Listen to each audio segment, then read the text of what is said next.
decades. So Americans are left going, what the hell is going on? All I know is that I have problems finding meat when I go to the grocery store. All I know is that eggs and bread are becoming an issue. This is ridiculous. All I know is that I'm paying significantly more for these goods when I do find them. And the reason why I wanted to ask this is because of the public polling project from the fall going into the holiday season, when a certain respondent just said something that stuck with us, which is that, when I want something, I can't find it. When I find it, I can't afford it, kind of thing. And I wanted to know whether that was widespread. You have the media and the political class saying, oh, that's just, relegated to certain areas of the country. We're going to test that theory. All right. We're going to see. We did test that theory. And spoiler alert, it's not true. Is it worse for some people? Now, that's a different story. But the majorities are so big that there is no other honest way to characterize it other than widespread. It's a widespread problem. All right? He's ready. Let's bring on Don, my good friend Don, as always, from the Don Smith Show, here to join us on Friday for a Q&A, because it's already 1:17. And I guess that's just I did want to get into some of the stuff, Don, and some of the price increase stuff at the grocery store. But, that's pundit.locals.com. I ran out of time. What can I tell you? I can tell people off the bat that large numbers, and when I say large, for instance, milk and dairy, let's look at meat and poultry is a great example. 45%, Don, said yes, occasionally, that they are running into. The question is, have you personally experienced empty shelves or shortages when shopping for each of the following products? And I use the word empty shelves on purpose. I did. I wanted to see if there would be like a reaction from Democrats. And fact is, even Democrats told us they are. Is it less so than the others on many of these items? Yeah, because they're full of crap and they know where we're going with this. All right. But the fact is, 45% said yes occasionally. Over a quarter, a little over a quarter, 25.6, said yes regularly. So when you combined it, Don, you're looking at over 70% of the country who say that they are having problems finding meat and poultry at the grocery store. We asked a lot. Everything from, let me just read, meat and poultry, seafood, fruits and vegetables, canned goods, paper goods such as toilet paper, paper towels, napkins, paper plates, milk and dairy, bread, and eggs. Even bread and eggs, Don, these are big numbers across the board, though some being worse than others. And then we asked about price increases with all of those categories as well, and they're big numbers. So it's a real freaking problem. Like this idea, like what I'm saying. Like this idea that the White House and Democratic lawmakers can just pretend that this is some kind of like isolated issue, Republicans are blowing it out of proportion, is just total bunk. Yep. And by the way, the West is doing slightly better with some things being regularly unavailable. But in the Northeast, 27.5 said regularly. In the Midwest, 25.8 said regularly. In the South, 29 said regularly. In the West, 19 said. So there is a little bit with regular shortages that the West, is not as experiencing. But they will. Is my point. Like this will happen. And across the board, by region, 44 to 46 said yes occasionally. So it's a widespread issue, my friend. It's a widespread issue. Even in the West, where it's a little better, we're still talking about over 60% saying it. What do you think about this? Well, yeah, and they want to tell you that it's not really what you're seeing. Everybody's experiencing this all over the country, as you just pointed out. So, yeah, the messaging is so out of whack with this administration to just tell you that's not what you're really seeing. It's insane. But they're going to continue with that. What else are they going to do? I mean, I saw your numbers earlier about inflation, and that's going to continue to go up as being a big issue for people. So, they can try to spin this all they want, but this is kind of when the rubber meets the road, when you just reality is reality. Yeah, here's price increases. We'd similarly like to know whether your finances have been impacted by supply chain issues. Have you personally experienced price increases for each of the following products? Totally, 52% said yes, significant increases with meat and poultry. Another 31.5 said yes, modest increases. And by region here, when it comes to price increases, the West did not display some disparity like they did in actual shortages. Increases are across the board. I mean, folks, look at how consistent that is.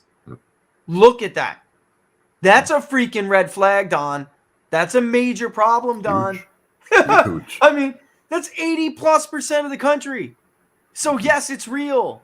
Yes, it's happening. And meat and poultry is among, what was the other one, Laura, that was also bad? I believe it was fruit and vegetables. Which is, I mean, they're all bad. Look, I mean, and again, really across the board. The Northeast helps me explain why Biden's approval fell in the Northeast in the last two polls. That was like, it is the most liberal area of the country. And that was the one where like 60% constantly, even when he began to fall into the mid 40s and the low 40s, 60% in the Northeast were like, no, we approve, 58, 56, we approve. He just completely collapsed in the fall. And then here he's, let me just take a look by region, Biden's approval. He's still doing better in the Northeast. Yeah, man, it's like 43%. So he's down now, with 50, 40, about 52, roughly saying they disapprove. So now he's even underwater in the Northeast. What I was trying to say earlier, Don, is I don't know how he fixes this, because he's not going to stop the variants from coming, my friend. He sure as hell can't get a grip on inflation. Everything he wants to do would worsen inflation. Everything he is doing is how's he going to fix this? He's not. He created it. So yeah, he's not going. The only way he could fix it is by doing a pivot. Like back in the old Bill Clinton days, where he pivoted, started working with Republicans. This guy's not going to do that. This guy's creating all these things, and he still continues to push for his Build Back Better plan, which is obviously going to go the wrong direction. So he's created all this, Rich. I mean, he can't fix it. He can't fix it because he actually created it. And so he would have to admit, hey, I was wrong. Shouldn't have done this stuff. We shouldn't be doing this stuff. He's not going to do that. Yeah, Don, I have this, I have a handful of trolls on social media no matter where I go. And they're the same people. And they have it in their heads that the pandemic is responsible for inflation. And I want to nip that in the butt right now. Okay. And actually, if you give me 1 second to do so, I will, because I just accidentally clicked the wrong thing. But yeah, the bottom line is the consumer price index leveled out under Donald Trump. It did. This is something that absolutely was created, if you are to believe the ISM, the Institute for Supply Management. If you're to believe the PMIs, they have panel responses for the PMIs. I mean, you can literally read what these industries are telling you, why inflation, why it was going to happen, right? So, we were talking about the CEO of Goya, but I mean, on the panel responses, you can get all different industries. And they were saying it is this constant threat, this looming threat of one too many arbitrary cases, right, coming in on you. And if you look here, we can let's go to 2018, just to give a good impression. We'll go to the 1st of 2018 all the way to today. And folks, you can see it clearly here. Here's the shutdown under Donald Trump, okay? From February. And notice, by the way, with Barack Obama, everybody put their error bans on hold. The recession's over now. All throughout the election, that band remained when we at PPD took ours off, because we knew it was an artificially induced recession and that it was over by May. And they kept their bans all the way through. And they backdated these changes, folks. And now all of their recession end dates are right after the shutdown, when we first told you that I got episodes to prove it. Even the Fed here, the St. Louis Fed, who has all of these indicators everyone likes to look, until Joe Biden, not at the election itself, because there were still questions surrounding the election. When it became clear that Joe Biden was going to be inaugurated, they put the error bans back. It was grayed out all the way up until December. And then they changed it. That's the level of deception, Don, that we deal with. And I'm saying this on purpose because I'm leading up to something about media deception here. But you can clearly see that the CPI fell during the shutdown.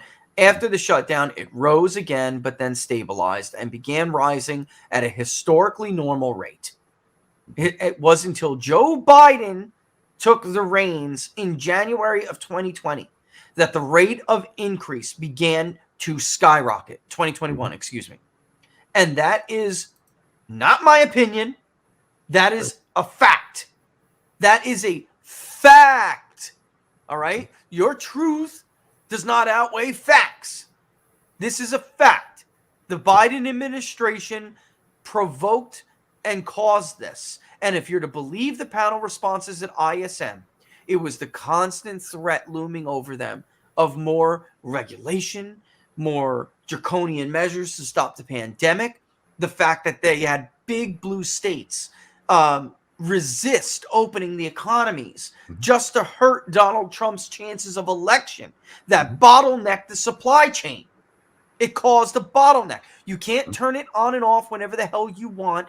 You know, Whitmer, Newsom, Cuomo, lingering like that did serious damage to the supply chain. And it's right there in the panel responses. You can read them yourself. You can read them yourself. Don't wait for the media to tell you what they feel like they want to tell you. It's right there. It is simply false that that this was inevitable. If Donald Trump was reelected, it wouldn't have happened. I can say that with a straight face, 100% confident. If Donald Trump had been allowed to serve a second term, let me put it like that instead. That's more accurate. This would not have happened. It's a fact. And you can't dispute my chart. So all you have is your corny little talking points you copied and pasted from, like, you know, your favorite Jim Cramer or your favorite Trump-hating fake economist. All right. And that's all you can do. You can't dispute the actual data. It's right in front of you. I just showed it to you. I didn't fudge the St. Louis Fed's chart. That's their chart. It was rising again at a normal rate of increase after it recovered to the mean. Then it blew up when Joe Biden took office. End of story. Sorry. Don't hate on me, because that is what happened. Hi folks, Rich Baris, the People's Pundit, host of Inside the Numbers with the People's Pundit, and co-host of What Are the Odds with Barnes and Baris. If you liked what the New York Post called above average transparency, then go ahead and like the page, share the videos, and hit that notification bell. It'll let you know when we're going to go live.